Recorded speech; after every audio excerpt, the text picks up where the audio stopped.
Good evening. 2 people are dead after a float plane crashed near the Battleford Regional Airport this morning. Kim Smith was at the crash scene this afternoon and has the details. The Piper PA-14 float plane is covered by a blue tarp to preserve evidence and protect it from the rain. 2 males were on board, the pilot and 1 passenger, when the small plane crashed and immediately burst into flames. The plane took off from this lake around 10:20 Thursday morning. The RCMP says it was in the air for only about a minute before it crashed a short distance away. The plane was heading to Whitehorse in the Yukon. The Transportation Safety Board will have investigators on scene by Friday.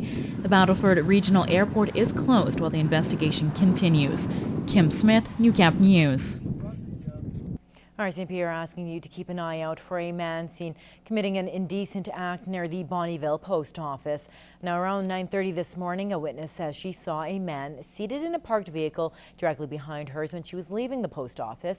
Now, she says the man was exposing himself and committing an indecent act while in plain view. The witness called police, but the suspect drove away. The man is described as white and is in his 20s. He was wearing blue jeans and a baseball hat. The vehicle is described as a 2009 Jeep Compass with a Saskatchewan license plate. It's about brown or champagne in color with some minor damage to the driver's side fender. Anyone with information on the incident is asked to call police. Meanwhile, Bonnyville RCMP have laid charges following an alleged drug bust at a home with children inside. On Monday, police searched a house in the area of 46th Street and 42nd Avenue in Bonnyville. A man and woman along with a number of small children were home at the time. RCMP seized a large quantity of what's believed to be marijuana along with drug paraphernalia. Child Services was called to help with the welfare of the children and to conduct their own investigation. The man and woman are now facing drug trafficking charges and will appear in court in early July. Well, a motorcycle crash sent 1 man to hospital with unknown injuries.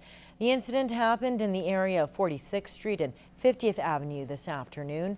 Police say a man lost control of his motorcycle while trying to avoid a pickup truck. Now, it's not known what injuries the biker sustained, and the investigation is ongoing. Well, every year when Maple Flag begins at Fort Wing, excitement can be felt all around. Many try to get a glimpse of the different fighter jets rocketing through the sky. Now, while the jets may be the main attraction, there are many other facets of the training exercise. Clayton Brown gives us a closer look at the Griffin helicopter crew. The majority of aircrafts flown at Maple Flag are either jets or large tankers. But not to be left out is the much smaller aircraft, the Griffin helicopter.